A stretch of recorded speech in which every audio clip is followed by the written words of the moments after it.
Question number 31, read करो ढंग से। 1.65 gram sample of FeS2 was oxidized by excess of oxygen and the products were Fe3 plus and SO2. The SO2 gas produced was passed through an acidified solution of 40 ml barium permanganate, which produced sulfate ion and Mn2 plus. The excess barium permanganate was diluted to 100 ml and 10 ml of it was treated with excess of Ki. I2 produced required 0.05 molar 5 ml hypo solution, producing S4O6 2 negative. In a separate titration, 25 ml same KMnO4 solution, same barium permanganate under alkaline conditions. When treated with Ki, produced I2 that required 20 ml 0.05 molar hypo solution, producing S4O6 2 negative ion and Mn6 plus. Calculate percentage of FeS2 in the sample. Percentage of FeS2 in the sample.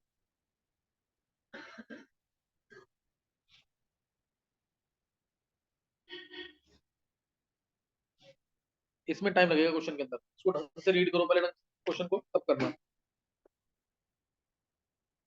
जहां पे जिस part पे मोल apply कर सकते हो apply करो, जहां पे लग रहा नहीं अप्लाई होगा तो वहां पे मिलीग्राम से भी कर सकते हो, मिलीग्राम से करो, मोल कसम से ज्यादा सही निकलेगा।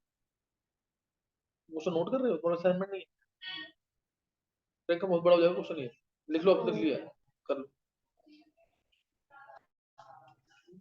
ये लो।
और किसी ने निकाला आंसर इसका? नहीं हुआ। इजी क्वेश्चन है, घर में निकाल लिया, मोल कसम से किया। सही ने मोल कसम से निकाल दिया आंसर। तो क्यों पहले दिन की ये प्रमाण चाहिए। अच्छा अच्छा, वो तो बहुत लंबा पड़ जाएगा उसमें। देखो इधर क्वेश्चन का मीनिंग समझना है पहले। FeS2 मीनिंग समझ आ गया तो क्वेश्चन हो जाएगा। FeS2 प्लस O2 ये दे रहा है। Fe+2 से +3 में गया, Fe+2 से +3 में गया, और S -1 है, ध्यान रखना S यहाँ पे -1, और ये है 1.65 ग्राम जो लिया है। ये गया SO2 के अंदर। अब इस SO2 को ट्रीट किया barium permanganate, barium permanganate 40 ml, 40 ml barium permanganate से ट्रीट किया। ट्रीट करने के बाद SO4 नेगेटिव आया, SO4 नेगेटिव, और Mn+2 आया। बेरियम परमैंगनेट का इन्फेक्टर बता सकते हो क्या होगा? बेरियम परमैंगनेट का इन्फेक्टर, परमैंगनेट आयन है इसके अंदर।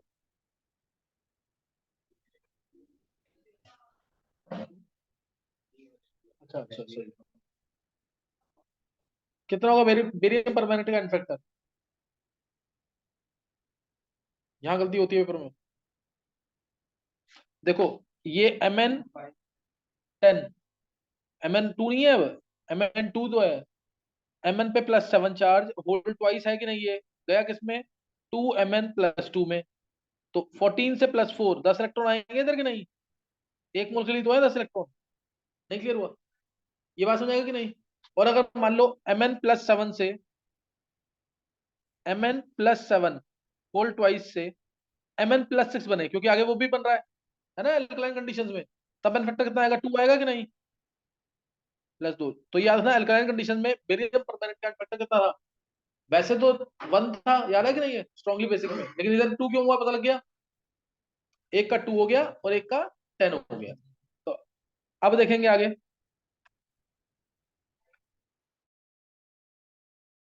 अब आगे क्या है? अब Mn2+ बन गया और ये बन गया।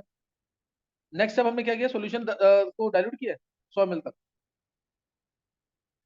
फिर क्या किया? कुछ KI से ट्रीट किया नहीं। किसको? बेरियम परमैंगनेट जो एक्सेस में है। अभी हमने 40 ml जो बेरियम परमैंगनेट डाल दिया, ये एक्सेस में था, तो ये एक्सेस में था, इसलिए एक्सेस बेरियम परमैंगनेट को, उसका डेटा दे रखा है। एक्सेस बेरियम परमैंगनेट को खत्म किया हमने KI के साथ। KI रिड्यूसिंग एजेंट है, ये ऑक्सीडाइजिंग एजेंट है। तो I- गया I2 में, और ये गया Mn+2 में, और 100 ml तक डाइल्यूट किया था, 10 ml सोल्यूशन लिया, 100 ml तक डाइल्यूट किया, 10 ml के सोल्यूशन को खत्म कर रहे हैं। इसको ट्रीट किया हाइपो सोल्यूशन से। हाइपो सोल्यूशन कितना है? 5 ml 0.05 मोलर। इस I2 को ट्रीट किया 5 ml ऑफ 0.05 मोलर Na2H2O3 से। I2 आया तो यही रिएक्शन लगनी है हमेशा। तो I- + H4O6 2 negative, I- + H4O6 2 negative. यहां से ये जो है इसके मिलिक्वेंट जो होंगे वो एक्सेस बेरियम परमानेंट के इक्वल होंगे, लेकिन 10 ml के लिए। हमें 100 के लिए चाहिए। 10 के लिए कितना आएगा? 5 × 0.05 0.25 × 10 इंटू 10 करेंगे 100 ml के लिए, तो 2.5 आ गया कि नहीं? तो मिलिक्वेंट्स जो हाइपो सॉल्यूशन के हैं वही एक्सेस इसके होंगे। मिलिक्वेंट्स ऑफ एक्सेस मैं ऊपर लिख रहा हूं। मिलिक्वेंट्स ऑफ एक्सेस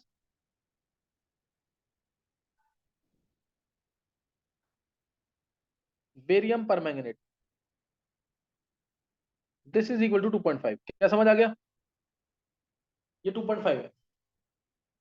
ये कौन से वाले हैं? एक्सेस वाले आए हैं, अब इनिशियल वाले नहीं आए 40 ml के लिए। इनिशियल वाले कौन से होंगे?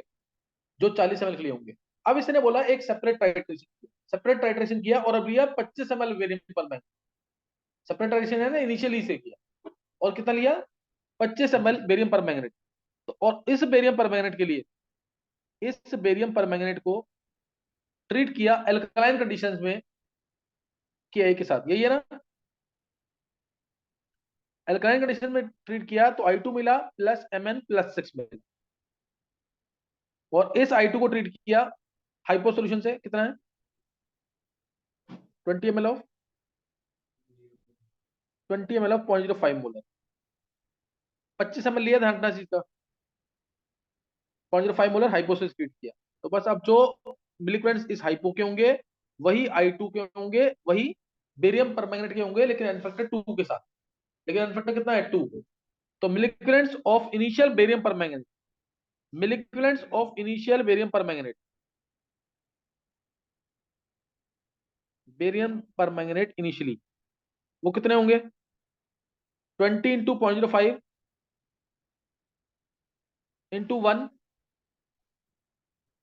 20 × 0.05 इंटू 1। अच्छा, बेरियम परमैंगनेट है ना, बेरियम परमैंगनेट के इक्वल है। हाइपोसोल्यूशन इक्विवेलेंट जो आ गए वो इसके इक्वल है। तो इधर से क्या आ जाएगा? कंसिडर की जरूरत नहीं है, 25 ml के लिए आया ये 25 ml के लिए है ना। तो 25 ml के लिए है, तो 100 के लिए कितना हो जाएगा? 100 के नहीं, 40 के लिए कितना हो जाएगा? इंटू 40/25। ये मिलिक्वेंट बेरियम परमैंगनेट के आ गए कि नहीं? देखिए ये जो मिलिक्वेंट्स आए हैं बेरियम परमैंगनेट के, इसका फैक्टर कितना है? 2। हमें कौन सा फैक्टर वाला चाहिए? 10 वाला। तो milliequivalents of barium permanganate with factor 10, with factor 10 कितने होंगे? इंटू 5 और कर देंगे, इंटू 10/2। तो यहां से तुम्हें दिख रहा होगा क्लियर, कितना आंसर आ गया? 8 आ रहा है। हाँ 8 आ गया, पूरा सॉल्व करो 8 आ जाएगा। इनिशियल बेरियम परमैंगनेट जो है वो 8 मिलीग्राम है, एक्सेस जो था वो 2.5 था। तो milliequivalents of barium permanganate with n factor 10 used for SO2 कितना हो गया? 5.5। पहले यहां तक नोट कर लो, फिर बता रहा हूं। पहले को ढंग से नोट कर लो यहां तक।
आगे देखेंगे अब। तो milliequivalents of barium permanganate with n factor 10 used for SO2 वो कितने हो जाएंगे? 8 माइनस 2.5, 5.5। तो यही क्या हो जाएगा? Milliequivalents of SO2। This is equal to milliequivalent of SO2। Milliequivalent of SO2 आ गए। यहां से तुम मोल्स निकाल लो SO2 के, नंबर मोल्स एंड फैक्टर इसका है 2। SO2 से SO4 नेगेटिव बना था कि नहीं? Into 10⁻³ is equal to 5.5। तो नंबर मोल्स कितने आ गए SO2 के? 5.5 अपॉन में 2 इंटू 10⁻³ समझ आ गया कि नहीं है? ये SO2 के मोल्स आ गए हैं। SO2 के मोल्स आ गए ना। अब इक्वेशन देखो, पहली इक्वेशन क्या थी? FeS2 प्लस O2 क्या दे रहा था? ये Fe3 प्लस प्लस SO2। तो 2SO2 आएगा कि नहीं? जो मोल्स SO2 के आए हैं, जो मोल्स SO2 के आए हैं, FeS2 के कितने होंगे? उसके आधे। FeS2 के मोल्स क्या होंगे? उसके हाफ होंगे कि नहीं? तो यहां से डायरेक्ट मोल्स ऑफ FeS2 कितने हो जाएंगे? क्योंकि मेरे को यहाँ से डाउट है, वैसे तुम करना चाहो तो कर लोगे इधर। कैसे? यहाँ पे जो Fe2 से ये बनेगा ना, ये और ये, तुम्हें याद होगा इसका इन्फेक्टर मैंने 11 निकलवाया था, याद आया कि नहीं? Fe+2 से +3 एक इलेक्ट्रॉन, S2 -1 चार्ज से +4 10 इलेक्ट्रॉन, 10 और 11 आ गया ना इन्फेक्टर इसका। और इस SO2 का इन्फेक्टर कितना है इधर? इस SO2 का इन्फेक्टर कितना है? 5। 2SO2 के लिए कितने इलेक्ट्रॉन आ रहे हैं यहाँ से यहाँ पे? 5 आ रहे हैं इलेक्ट्रॉन। -2 से +8 10 इलेक्ट्रॉन। 10 इलेक्ट्रॉन कितने मोल के लिए? 2 मोल के लिए। तो 1 मोल के लिए 5 इलेक्ट्रॉन। 5 आ रहा है कि नहीं? इसका इन्फेक्टर 5 है, लेकिन SO2 का इन्फेक्टर उधर कितना था? आगे जब SO2 से SO4 नेगेटिव बनेगा बेरियम परमैंगनेट से, तब 2 था। 2 था ना इन्फेक्टर, और इसी क्वेश्चन में कितना इन्फेक्टर है इसका? 5। तो या तो तुमने जो SO2 निकाला वो इन्फेक्टर कितने वाला निकला है? 2 वाला। उसको 5 में कन्वर्ट करो। 5 में कन्वर्ट करो तो उसको इक्वल कर दो इसके मिलिक्वेंट। देख लेते हैं अगर उससे निकलता है नहीं निकलता। पहले तो नंबर बोलता है F2 आधे कर रहा हूं मैं डायरेक्ट। 5.5 इंटू 10⁻³ डिवाइड बाय 4 कितना आ जाएगा? ये मोल्स आ गए इसके। मास कितना होगा Fe2 का? 5.5 इंटू 10⁻³ डिवाइड बाय 4 इंटू 120 आ जाएगा ना। Fe का मास 56 और S2 है तो 64। कितना आया सॉल्व करने में? 0.165 ग्राम। 0.165 ग्राम आ गया कि नहीं? ये 0.165 ग्राम, और दे कितना रखा था? 1.65 ग्राम। तो डिवाइड के कितना आ गया परसेंटेज? 10 आ गया 10% की। एक बार उससे चेक करना जरा, मिलीग्रेड से ही करो जरा। मिलीग्रेड से SO2 आ गए। वो कौन से आए हैं विद इन्फेक्टर? इन्फेक्टर 2 वाले। और हमें कौन से चाहिए? 5 वाले। एक बार देखना उससे क्या आंसर आता है। ये मिलीग्रेड जो आए हैं 5.5, ये 2 वाले हैं, है ना? इसे देखना क्या आ रहा है।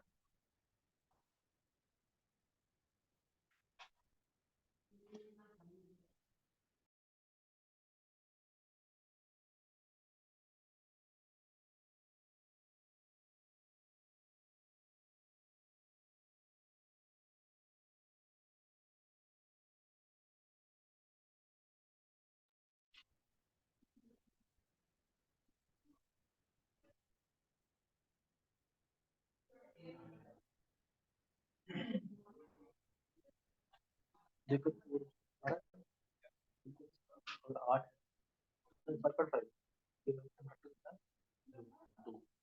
5/2 5/2 5.5 यही मिलीग्रेड होंगे F2 के भी, है ना? ये है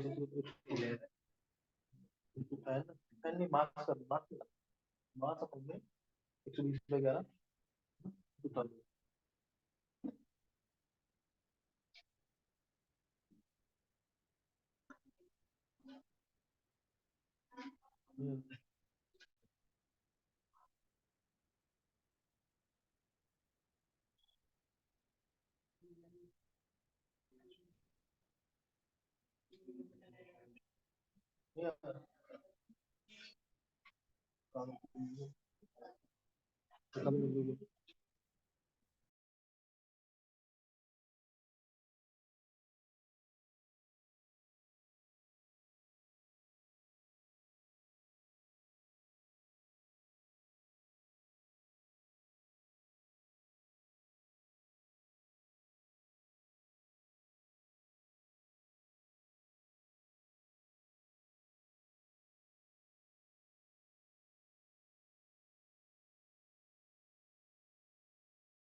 चलो निष्ठा इसको ट्राई कर लेना, मेरे को सेंड कर देना अभी। और वेडनेसडे को इंपॉर्टेंट क्लास है, ध्यान रखना, ये बहुत ही इंपॉर्टेंट क्लास है पी ब्लॉक डीएनएफ और कोऑर्डिनेशन के लिए। तीनों चैप्टर में यूज होगा इसका, टाइप्स ऑफ प्रेसिपिटेट और आगे क्वालिटेटिव एनालिसिस, सॉल्ट एनालिसिस, बहुत इंपॉर्टेंट टॉपिक है इनऑर्गेनिक के लिए स्पेशली, और काफी रिएक्शंस इसकी यूज होंगी, सही है।